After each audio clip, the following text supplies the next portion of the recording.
What's your deal? I have a genetic disorder. I can't feel pain.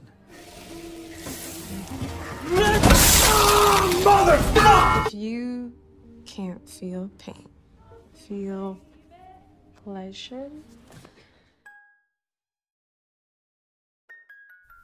Film ini diawali dengan seorang pemuda bernama Nate yang baru bangun dan menjalani aktivitas paginya seperti biasa, yaitu minum makanan yang di blender. Nate ini bekerja sebagai seorang asisten manajer di sebuah bank, dan saat di perjalanan sembari melamun, Nate tak henti-hentinya mendengarkan kata-kata motivasi yang berbunyi, "Berdamailah, terima kekuranganmu itu." You can't let your disability hold you back. This is me. This is who I am in all my glory, and I'm here to win. Setelah itu Nate sampai di kantor. Dalam ruangannya itu barang-barangnya benar-benar aneh, tak seperti ruangan orang-orang pada umumnya. Ujung-ujung pensil ditutupi dengan karet, sudut-sudut meja ditutupi dengan bola tenis. Bahkan terdapat juga handy plus atau plaster untuk luka. Lalu di pagi itu, semua karyawan melakukan apel pagi dan dipimpin oleh manajer bank yang bernama Nigel. Saat apel pagi itu berlangsung, muncullah seorang karyawan yang datang terlambat. Melihat wanita itu, Nate benar-benar terpukau, ternganga dan terpesona. Ya, Nate telah lama jatuh hati pada wanita tersebut, tapi ia tak berani mendekatinya. Dan karyawan wanita itu bernama Sherry. Setelah itu Nate melayani seorang klien bank yang menunggak tagihan, dan pria itu bernama Earl. Karena tunggakan cicilannya udah melampaui batas masa tenggang, pihak bank otomatis harus menyita rumahnya Earl. Tapi karena kasihan, Nate memberikan Earl kelonggaran sampai Natal tiba. Hey, Nate. Hey. God, I'm so sorry. What? Oh no. Jesus, That's fine. I mean, I can take... Saat Nate sibuk bikin kopi, ia disapa oleh Sherry. Karena kaget, air hangat yang ia pegang tak sengaja mengguyur tangannya. Tapi anehnya Nate tak berteriak kepanasan sama sekali. Lalu saat Sherry ingin mengobati tangannya itu, Nate bersikeras menolak dan langsung bergegas pergi. Setelah itu saat Nate sibuk mengobati tangannya, Sherry datang untuk minta maaf. Tapi karena Nate berkata tak apa, Sherry akhirnya menawarkan untuk mentraktirnya makan siang. Lagi-lagi karena tak berani mendekati wanita itu, Nate masih saja menolak. Tapi setelah berpikir beberapa saat dan dengan dada berdampong-dampong alias deg-degan, Nate akhirnya memberanikan diri mengajak Sherry makan siang bareng. Hey, I'm in. Okay. Looking forward to it. Don't say that so loud. Mereka akhirnya makan siang bareng. Sherry memesan pinukui alias pancake dan Nate hanya memesan susu yang dikocok. Lalu sembari ngobrol, Sherry menawarkan makanannya, tapi Nate berkata tak mau, bahkan tak bisa. Ia tak bisa memakan pai itu. Sehingga Nate akhirnya menceritakan kalau ia memiliki kelainan genetik dari lahir yang membuat tubuhnya tak bisa merasakan sakit atau panas. Jadi, karena kelainan dan keterbatasannya itu, dari kecil Nate hanya diajarkan makan makanan yang di blender. Karena ibunya takut Nate mengunyah dan menggigit lidahnya sendiri. Itulah sebabnya Nate berkata kalau ia tak bisa memakan makanan yang agak keras. Takutnya ia tak sadar dirinya terluka. Termasuk dengan benda-benda tajam di ruangannya yang ia beri pelindung selama ini. What do you mean you can't? I have a genetic disorder. I can't feel pain or hot or cold. I could bite my tongue You're not off. gonna bite your tongue off, Nate. If anything goes wrong, I'm right here. Setelah mendengar cerita keterbatasan fisiknya itu, Sherry akhirnya mencoba meyakinkan Nate untuk mencoba kue pai tersebut. Bahkan Sherry juga berkata jika Nate terluka, Sherry akan ada untuknya. Mendengar kata-kata itu, Nate benar-benar meleleh. Sehingga ia pun akhirnya memberanikan mencoba mengunyah kue itu untuk pertama kalinya. Dan ternyata tak apa-apa, bahkan rasanya benar-benar enak. God, that is so good. Oh my God. Oh my God. What? Setelah puas makan siang, Sherry mengajak Nate keluar malam dan pergi ke sebuah pameran lukisan. Tapi karena Nate ini minderan dan selalu mengurung diri di rumah, ia pun menolak dan memilih bermain game online bersama temannya di dunia maya. Nate akhirnya curhat pada teman online-nya yang belum pernah ia temui sama sekali itu, dan temannya tersebut bernama Rasko. Karena Nate selalu membicarakan Sherry, Rasko akhirnya menceramahi Ned untuk memberanikan diri mendekatinya, alias pede aja. Karena sugesti dari temannya itu, Ned akhirnya memutuskan pergi ke pameran lukisan yang disebutkan oleh Sherry dan bertemulah mereka di sana. Boo, hey, hi. Setelah itu mereka minum-minum di sebuah bar dan Sherry pun menceritakan latar belakang kehidupannya. Ia hidup berpindah-pindah dan dibesarkan oleh orang tua angkat, jadi tak ada orang tua kandung. Saat asik-asik ngobrol, Ned disapa oleh seorang teman SMP-nya dengan panggilan Novocaine. Novocaine? I thought you'd be dead by now. It's fucking Novocaine, and he's not fucking. Karena dipanggil dengan sebutan itu, Sherry pun bertanya kenapa ia dipanggil dengan Novocaine. Dan Ned akhirnya menjelaskan kalau dulu ia sering dipukuli karena fisiknya itu. Lalu karena ia tak pernah bisa merasakan sakit saat dipukuli, teman-teman sekelasnya memberi Ned julukan dengan nama Novocaine. Novocaine. Kinda badass. Mereka akhirnya pulang dan Sherry mampir ke rumahnya Ned. Di rumahnya Ned itu terdapat susunan buku-buku kesehatan. Karena Ned sering mengalami luka-luka yang tak ia sadari, ia harus mempelajari praktek pertolongan pertama pada kecelakaan alias PPPK. Lalu Ned juga memperlihatkan tato yang ia ukir sendiri dari kecil. Karena Ned benar-benar tak merasakan sakit sekalipun, ia pun menggambar tato di sekujur tubuhnya. Setelah itu, karena Ned benar-benar tak bisa merasakan sakit dan panas, akhirnya apa yang ada di pikiran kalian sekarang ditanyakan oleh Sherry, yaitu bisakah Ned terangsang alias engas? Tentu saja Ned tak tahu apa-apa karena ia belum pernah mencobanya. Tapi setelah dites oleh Sherry, ternyata ada yang mengeras dan akhirnya bercintalah mereka berdua. Di keesokan harinya, hidupnya Ned benar-benar berubah. Ia mulai berani mengunyah makanan yang keras. Yang intinya Ned benar-benar bahagia bisa kenal dengan Sherry dan jatuh cinta pada orang yang tepat. Lalu saat ia berniat kembali mengajak Sherry makan siang bareng, tiba-tiba 3 buah sinterklas datang dengan membawa senjata. Ya, mereka adalah perampok.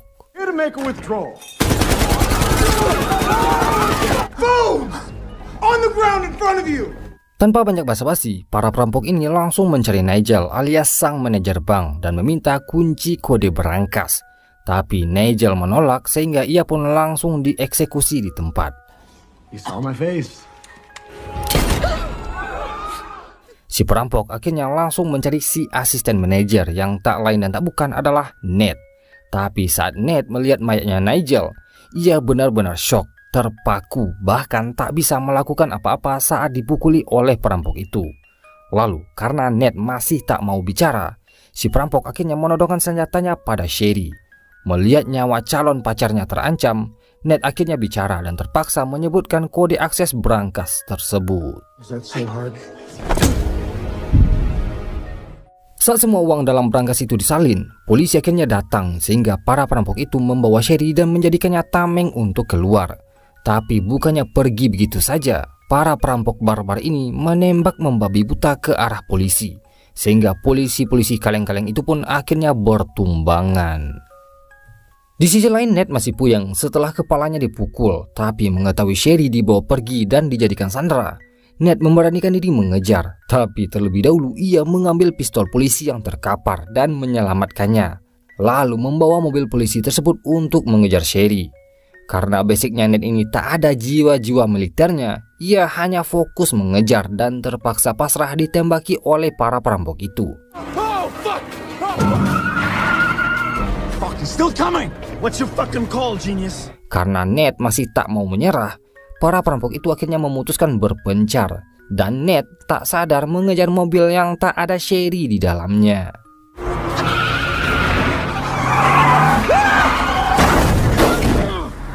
Perampok yang dikejar Ned akhirnya terpojok. Dengan gagahnya Ned keluar dan mendorongkan pistol sambil gemeteran.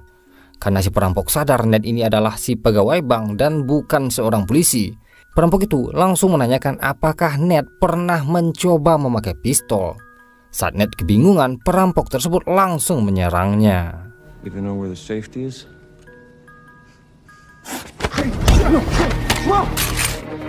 Hey man, I don't want to fight, okay? I'm not that guy. I just want to...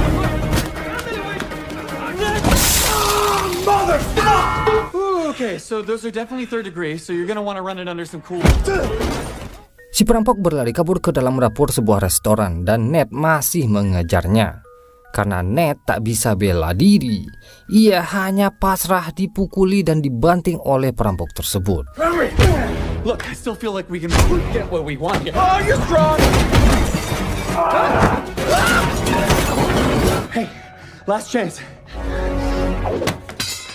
Lalu sampai pada akhirnya Ned melihat pistol yang direbut si perampok tadi dan ada di dalam pariwak dandang dan berisi air mendidih. Ia pun mengambil pistol tersebut dan tak sengaja melepaskan tembakan yang tepat mengenai kepala perampok tersebut. Karena tujuan Ned ini hanya ingin menyelamatkan Sherry, satu-satunya cara agar ia bisa menemukannya yaitu harus mencari alamat para perampok tersebut.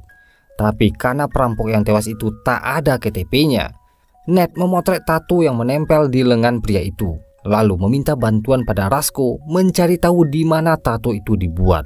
Dan untungnya, saat Ned membawa pergi mobil si perampok, sebagian uang hasil rampokan masih ada di mobil tersebut. What am I, your fucking secretary? I'm not doing shit. You were a team, right? Yes, a video game team. Di tempat lain, para polisi mulai menginvestigasi kasus perampokan yang menewaskan beberapa orang tadi. Dan detektif yang menginvestigasinya adalah Barbara dan Samsul. Menurut keterangan para saksi, selain kehadiran 3 perampok sinterklas itu, Ned adalah orang yang menyebutkan kode akses brankas. Ditambah lagi, Ned melarikan pistol dan mobil polisi. Sehingga para detektif ini mulai mencurigai Ned bekerja sama dengan para perampok tersebut.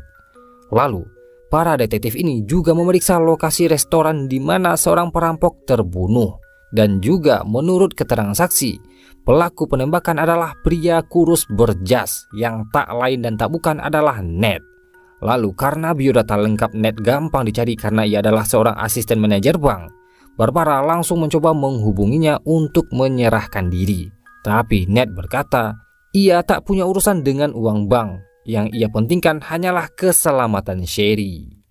If your daughter was kidnapped, would you wait around for someone else to save her? Would you do it yourself?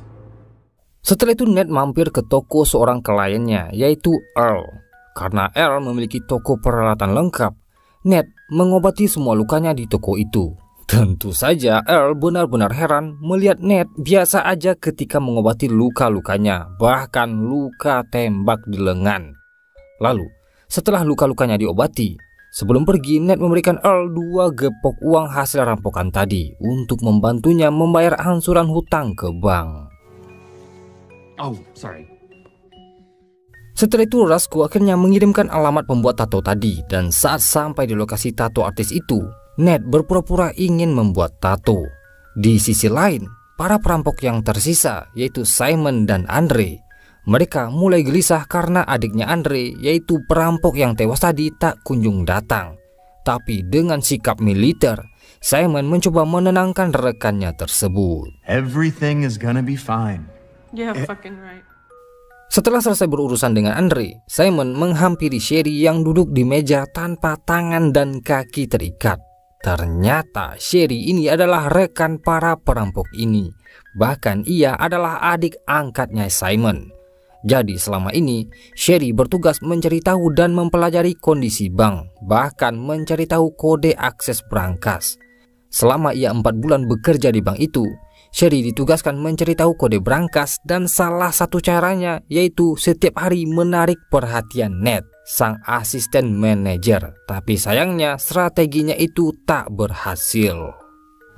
Fuck you. Promise nobody would get hurt, okay? You fucking promise. Sherry benar-benar shock karena perjanjiannya tak akan ada korban jiwa. Tapi apalah daya, karena tugasnya mencari tahu kode brankas tak berhasil, Simon terpaksa harus mengambil tindakan. Di sisi lain, saat berpura-pura ingin membuat tato, Ned memberikan sebuah contoh gambar yang ia ambil dari foto tato perampok tadi. Saat melihat foto itu, si tukang tato langsung menebak kalau foto tersebut adalah tatonya Ben alias si perampok yang dibunuh oleh Ned. Lalu, Ned kembali basa-basi dan menanyakan apa nama belakangnya Ben. dengan alasan karena ia lupa. Tapi karena si tukang tato curiga dengan pertanyaan-pertanyaan itu, akhirnya terbongkarlah penyamaran Nate. You know, I'm thinking that maybe you don't know Ben. The fuck is this? I'm not gonna hurt you, okay? Just put down the knife and I'm gone.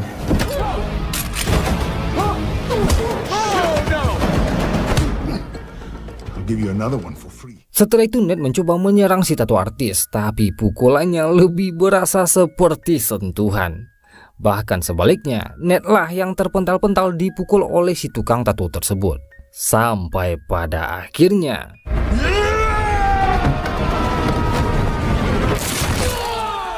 ya, adegan smackdown yang diberikan si tukang tato gagal. Lalu, karena udah muak, si tukang tato membanting Nate ke sebuah cermin sampai pecahan cermin pun berserakan.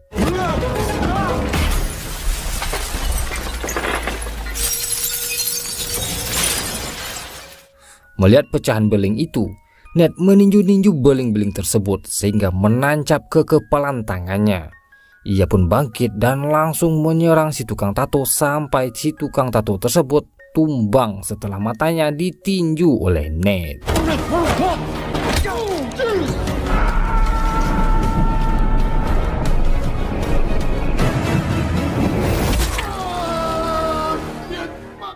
Nate akhirnya menginterogasi si tukang tato dan menanyakan nama aslinya Ben, dan namanya adalah Ben Clark. Karena si tukang tato tak tahu alamat rumahnya, Nate akhirnya meminta bantuan karyawannya mencari tahu biodata pria tersebut dengan berpura-pura kalau pria tersebut ingin mengajukan kredit. Setelah alamat lengkapnya diketahui, Nate menulis alamat itu dengan mesin tato di telapak tangannya. Tower. Wait. All right. Chad, thank you so much, man. You're the best. Setelah itu Nate mendatangi alamat yang ia dapatkan dan kebetulan rumah tersebut kosong. Saat Nate menyelinap masuk, ternyata rumah itu penuh dengan jebakan. What the fuck is that? There you are. Oh. Come on, really? Lalu, setelah berkeliling-keliling, akhirnya ketemu jugalah pakaian kerjanya Ben dan ia bekerja di sebuah bengkel mobil. Kemungkinan Sherry dibawa ke sana. I found you. And now I'm gonna make you wait. Saat Nate akan pergi, ia tak sengaja kembali menginjak sebuah jebakan dan kali ini Nate tak bisa berbuat apa-apa karena menggantung. Lalu karena tak tahu harus minta tolong pada siapa, dengan terpaksa Nate kembali menghubungi Rasko. Tapi Rasko harus datang menyelamatkannya. Okay, look, it says 15 minutes, but I'll take the Harley and be there in 10, alright? Yes. Saat menunggu kedatangan Rasko, Andre tiba-tiba datang mencari adiknya yang tak kunjung datang ke bengkel. Alangkah kagetnya Andre melihat Nate udah menggantung di kamarnya Ben. Lalu saat diinterogasi, Nate berpura-pura kalau ia hanya seorang pencuri biasa yang diam-diam menyelinap. Tapi saat Andre melihat alamat rumah itu tertulis di telapak tangannya Nate, penyamaran Nate pun akhirnya ketahuan. Setelah itu, belum sempat ngapa-ngapain, Andre tiba-tiba ditelepon oleh Simon yang memberitahukan kalau Ben udah mati dan pembunuhnya adalah pria kurus berjas yang tak lain dan tak bukan adalah Nate. Saat mengetahui itu, Andre berniat membalaskan dendam adiknya dan dengan polosnya Nate pun berkata, "Tolong lakukan dengan cepat." Tapi mendengar semua itu, Andre berubah pikiran. Ia lebih memilih menyiksa Nate terlebih dahulu. But all that matters now is the pain. You understand pain? Oh, fuck! I can imagine what you're gonna do with that. Please. Went to market. Saat Andre ingin mencongkel matanya Nate, tiba-tiba ia pun tumbang karena dipukul dari belakang oleh seorang biker. Ya, ia adalah Rasko. Melihat penampilannya itu, Nate benar-benar kaget, kagum karena selama mereka kenal di game online, Rasko berkata tingginya 2 meter dan mirip The Rock alias Dwayne Johnson. Intinya benar-benar keren. Terlebih lagi Rasko berkata kalau ia datang pakai Harley. That you were 6'5" and that you looked like Jason Momoa? I said I kinda look like Jason Momoa. right, man. You know, how about you just say thank you for saving my life? You're totally right. Absolutely. Saat mereka akan pergi, tiba-tiba Andre bangun lagi dan langsung menyerang Ned. Tanpa pikir panjang, Rasko langsung bergegas mencari senjata yang terdekat.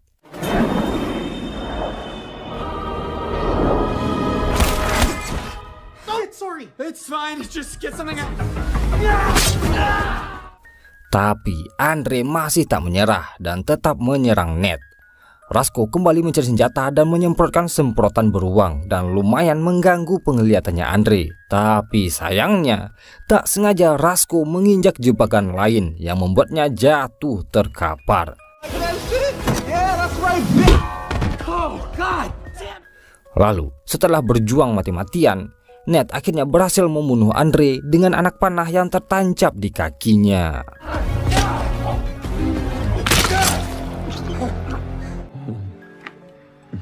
Hell of a way to go. Setelah lukanya Ned diobati, Rasko dan Ned akhirnya berteman dekat karena punya latar belakang introvert yang membuat mereka benar-benar cocok. Lalu, tiba-tiba dari kejauhan terdengar suara sirine polisi. Ya, karena keberadaan Ned berhasil dilacak. Karena tak ingin tertangkap, mereka pun akhirnya mengatur strategi. Rasko dan Ned berganti pakaian dan Rasko ditugaskan kabur menggunakan Harley-nya. Saat para polisi mengejar Rasko yang menyamar sebagai Ned, di tempat lain Ned telah kabur melarikan diri diam-diam. Haha, you've been deceived, for I am not Nate. Don't care. Where is he? Setelah itu Ned akhirnya mendatangi bengkel tempat Ben bekerja. Tapi dalam bengkel tersebut, Sherry dan Simon mulai berdebat. Sherry memilih membatalkan kabur ke luar negeri dan tak ingin ikut serta lagi. Tapi Simon tak merelakan adik angkatnya itu pergi begitu saja. Sehingga karena Sherry bersikeras ingin berhenti, terpaksalah Simon menodongkan senjatanya. It's bullshit. Simon. Drop the gun.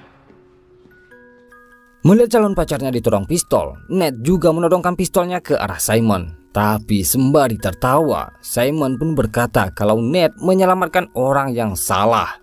Ya, Simon membongkar semuanya. Sehingga ketahuanlah kalau Sherry terlibat aksi perampokan itu. Bahkan momen mereka bercinta makan-makan bareng adalah strateginya Sherry. Ned benar-benar syok karena ia baru pertama kali merasakan pengalaman seperti itu. Dikecewakan, ditipu, bahkan dipermainkan oleh Sherry. Sehingga Ned pun langsung gagal fokus, puyeng sampai pandangannya berkunang-kunang. Saat Ned mulai tak fokus, Simon tiba-tiba langsung menyerangnya.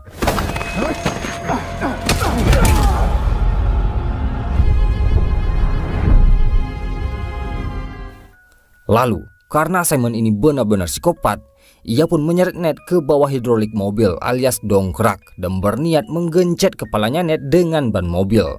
Saat nyaris saja kepalanya Ned benyek, Sherry langsung menghentikan Simon sehingga Simon pun marah dan menodongkan pistolnya pada adik angkatnya tersebut. Honestly, just go. Take the money and go. I'm gonna stay with him. You're gonna stay with that guy? Yeah. Sherry bersikeras ingin tinggal dan menyuruh Simon pergi membawa uang hasil rampokan itu. Tapi Simon tetaplah Simon. Ia benar-benar muak karena adiknya itu tak bisa diatur lagi. Sehingga Simon pun memutuskan mengokang senjatanya dan berniat mengeksekusi Sherry. Tapi belum sempat tembakan dilepaskan, Simon tiba-tiba ditembak dari belakang dan yang menembaknya adalah Samsul, si detektif.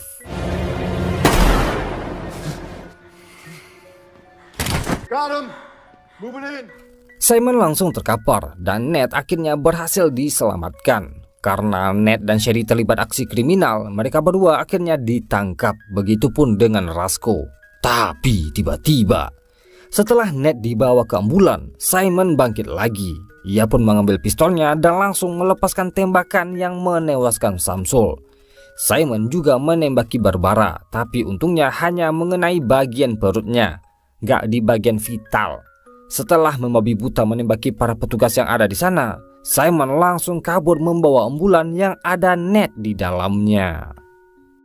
Sherry dan Barbara langsung mengejar Simon. Untungnya Sherry tahu kemana tujuan saudaranya itu, yaitu dermaga penyeberangan. Did you learn to drive like this? I used to boost cars. What? I don't anymore. Lalu di tengah pelarian itu, Simon masih tak sadar kalau terdapat Ned di dalam ambulan yang ia kendarai. Sampai pada akhirnya, Ned terjatuh dari ranjang ketika mobil tersebut berbelok. What the fuck? You again?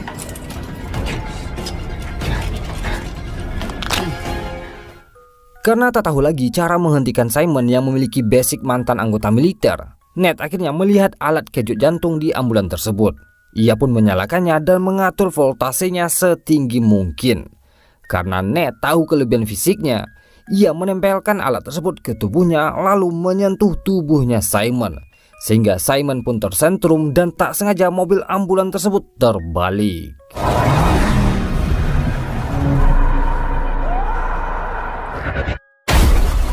Setelah itu, saat Ned ingin keluar dari ambulan tersebut, tiba-tiba Simon datang lagi dan langsung memukulinya. Ned pun mencoba melawan, tapi kemampuan bela dirinya hanya setara murid-murid pencak silat. Di sisi lain, Sherry dan Barbara akhirnya mendatangi dermaga itu. Tapi karena Barbara udah nggak sanggup lagi berjalan, ia akhirnya menyerahkan pistolnya pada Sherry dan menyuruh membunuh Simon. Karena kondisi tak memungkinkan, Sherry memutuskan pergi sendiri, sedangkan Rasko diperintahkan membawa Barbara ke rumah sakit. At least it's not a stick shift, am I right? Sorry, bleeding to death, right? Setelah Ned tak bisa lagi melawan, Simon akhirnya mengeluarkan kemampuan tersadisnya, yaitu mematahkan tangannya Ned. Yang gak bisa dan gak sanggup buat gue tampilin dan gue liatin. Sampai tulangnya Ned menonjol keluar. Saat nyaris saja Simon mengeksekusinya, Sherry tiba-tiba langsung menembaki Simon dari belakang. Tapi sayangnya tembakannya hanya satu yang kena sasaran. Simon langsung berlari menghindar dan Sherry ikut mengejarnya. Tapi sayang Simon berhasil menyerang Sherry. Karena Sherry ini juga besar di jalanan, ia sempat memberikan perlawanan walaupun harus banyak dibukuli dan dibanting-banting oleh Simon. Saat nyaris saja Sherry tewas di tangan Simon, Ned akhirnya datang dan langsung menusuk lehernya Simon dengan tulang tangannya yang patah tadi.